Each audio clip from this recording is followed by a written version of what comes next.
kui juba Eesti mehed metsa lähevad, siis tuleb mõni puu ka tee peal maha võtta. See on ohtlik inimestele, kes mööda kõnnivad.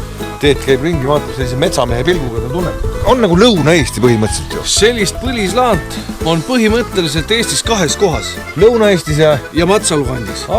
Üks asi, mis on üks, on mustikad. Mustikad leidub siin igal pool. Ei ole. Ei ole. Eestis on sellised külmakartlikud liigid, aga siin on sellised, mis on kohanenud kõige selle tundreeluga. Nojah, ja nimes on ka vahe. Eestis on mustikas, siin on mustika. See on suur. Kas see on suurem kui munakarjus on? Kui satute Karjalas ringi seiklema, siis otsige kindlasti üles kummakivi. Eesti keeles kummaline kivi. Ega ta tegelikult ei olegi kivi, vaid hiigelsuur rändrahn, mis on pidama jäänud maast välja ulatuvale kaljunukile ja kaljunuki ja rändrahnu vaheline kokkupuutepind on väga väike. See teebki kummakivist ühe erilisema Soomes. Ega seda ei ole kerge hoida. Aga on raske kohe. Kas me kõiguta meidi või? Ära kõiguta igaks, äkki kukub sinna poole maha. Rändrahnu läbimõõt on 7 meetrit ja seal peal võiks tantsu lüüa. Seda muidugi teha ei tohi.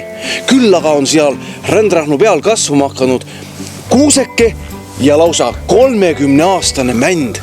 Ja üks kummaline asi, mis selle kivi juures on veel, on see, et eelmisel aastal kanti see sama rändrahn Soome koobaste nimistusse. Jah, küsite, mis mõttes koobaste? Teate üldse, mis asi on koobas? Palun väga, ametlik seletus. Koobas on maa-alune looduslik või inimtekkeline tühemik. Enamasti loetakse koopaks vaid neid maa-aluseid tühemikke, mis on nii suured, et sinna saab siseneda inimene. Teet on praegu koopas ja lähen isegi koopasse. Ja geoloogid nimetavad seda sama rändrahnu nii-öelda nokk või ehk visiirkoopaks. Igatahes, kui te mõtlema hakkate, kuidas ometi see rändrahn siia sattus jää ajal, kui jää liigutas hiigel suuri rändrahnusid, neid on ju Eestiski. Tegelikult oli asi hoopis nii. Siin kandis elasid inimesed ja hiiglased kõrvuti ja nendel oli suur tülis nende metsade vahel sellepärast, kes saab rohkem endale loomi küttida. Hiiglastel sai ühel hetkel villand sellest, et inimesed kogu aeg nende loomi kütivad, võtsid selle suure kivi ja panid teise kivi otsa, ütlesid, nii inimesed, kui suudate kivi siit teise kivi pealt maha lükata, siis võite loomi edasi küttida. Vaat nii on õige seletus. Mina olen väga skeptiline selle legendi osa. Ja küll, ja järgmine versioon võin sulle öelda, trollid äkki veeretasid sellepärast, et ka see legend käib. Sa oled jäänud natukene lapsepõlve kinni. Kuidas nii? Hiiglased ja trollid. See on kohalik legend, mis räägib, trollid ise sealt mäe otsast lükkasid selle kivi siia otsa. No ära tule vaidleb, jää tõi. Mis moodi jää saab tuua? Trollid või hiiglased toovad? Ole nüüd ikka, mõtle peaga. Äkki sa arvad siis, et Elsa on päriselt ka olemas ja ta on lumekuninganna? Ta ei ole siis või?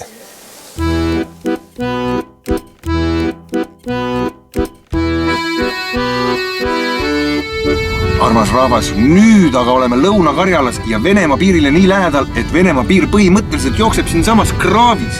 Ma ei ole elus Vene piirile Soome poolt nii lähedale jõudnud. See sinine nool siin on meie auto, valge joon on tee, mida mööda sõidame ja see hall joon on siis Soome ja Venemaa piir.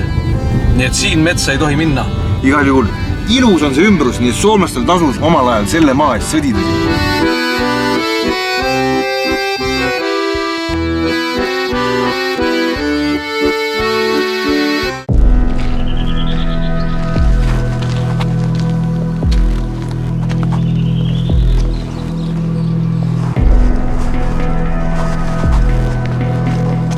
Head sõbrad, oleme Parikala skulptuuripargis. Kristjan, mida sa sellest tead? Tean seda, et selle pargi autoriks on Soome skulptor Veijo Prönkönen.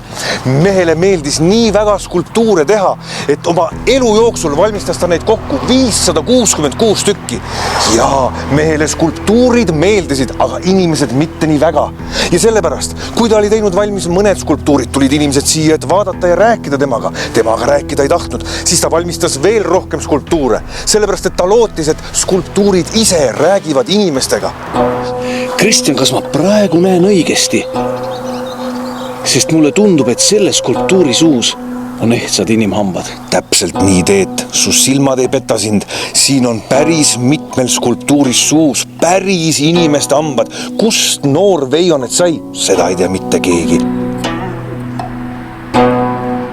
Siin pargis on mitmeid erinevaid teemasid. On sportivad lapsed, on täiskasvanute skulptuurid, on loomi, linde ja isegi mõned ufo-skulptuurid on siin. Jaa, aga kõige rohkem meeldis Veiole ikkagi skulptuure teha sportivatest inimestest, näha ennast nii-öelda spordis, sest Veio ise oli ka kõva spordimees, meeldis talle rattaga sõita, võrkpalli mängida ja ujuda.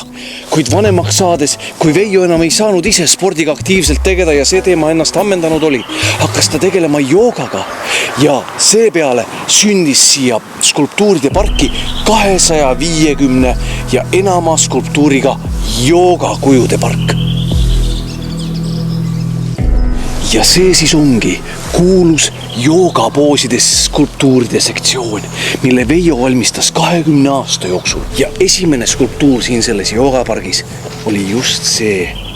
Vaadake neid kujusid, tänaseks sammaldunud ja jätavad juba peaaegu et antiikse mulje. Ehkki nad pole nii vanad. Esimene kuju siin selles joogapoosides skulptuuridega pargis valmistati aastal 1975.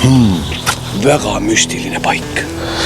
Ja vaatamata kõigele, et Veijo ise oli ju kõva spordimees, suri ta ometigi 66 aasta vanuselt siinsamas oma kodus oma voodisse. Ja esimene, kes tema puudumist märkas, oli tema juuksur.